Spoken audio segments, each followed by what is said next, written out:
What's up, yo fam? How you guys been doing? Today I would love to present you Nusa Penida. We'll talk about what you should know and something that people never talk about. This incredible, unique island is known for uniquely breathtaking landscapes like the, let me see if I can pronounce it, the Kalinking Beach, Piguyangang Waterfall, Manta Bay, Broken Beach, or Engels Billabong, and so many more. It is a 50-minute boat ride from the Yellow Bridge at Nusa Lembongan. This bridge connects the two small islands Nusa Lembongan and Nusa Ceningan. For two people, we paid 300,000 Indonesian rupiah, what is like $20 for a private boat, to pick us up from the hotel around 8 AM, drive us to the Yellow Bridge, take us to Nusa Penida, and pick us up for a return trip at 4:30. I would recommend after visiting the island definitely go as early as possible, just because after 10 AM the island gets pretty packed and you won't have this view just for yourself. After 11 AM it is almost impossible to get a shot without tourists in the background. When arriving at the island, don't worry, locals will come to you and ask if you need a scooter,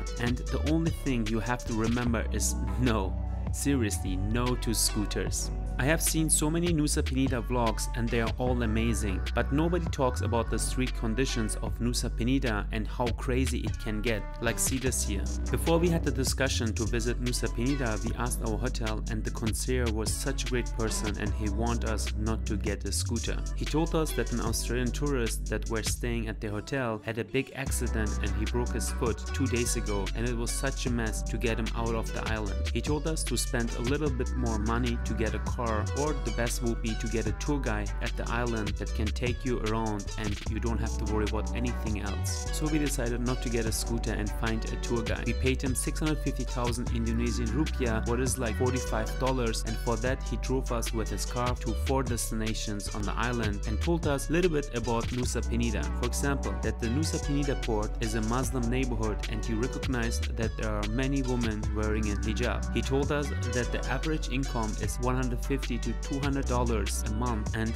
that the best time to visit Nusa Penida is in October when there are less tourists. He told us that every day an average of 15,000 tourists are coming to see Nusa Penida and that his car breaks often because of the roads. He even told us that tourists that rent a scooter are not aware of that there's no insurance and often the front tire go flat because of the road conditions. Then they have to deal with that flat tire and pay for that flat tire on the end. You have to know Nusa Penida is pretty big, and if you want to see every unique landscape that this incredible island has to offer, then you may want to consider spending 2 to 3 nights here. But for a day trip, you basically will have the chance to see Kalinking Beach, Broken Beach, Engels Billabong, and the ATUH Beach. Every location is like 30 to 45 minute car drive to each other and the roads are just a mess. I think if they would fix the roads, then you would drive 5 to 10 minutes to these locations and would have a chance to see more from the island, but most of the time you are driving to get to the next location. But all of these spots are magical and it is worth sitting in a car and getting shaking like a cocktail, but on the end you will have a heck of a time seeing something that you have never seen before, like the most unique landscapes like the Kalinking Beach, or how some people call it, the T-Rex, is just phenomenal. Something else to know when visiting Nusa Penida is that in some areas you will be paying small entrance or parking fee. For example, at the Kalinking Beach, ATUH Beach, we had to pay 5,000 rupiah each person, what is like 30 cents, but it is kind of weird because no one talks about this, or even the tour guide didn't mention anything beforehand, so it is kind of weird. It's like a scam. Definitely some corruption is going on, but just pay the small fee and enjoy your journey. Overall, I cannot wait to go back to Bali and spend more time in Nusa Penida or even Ubud.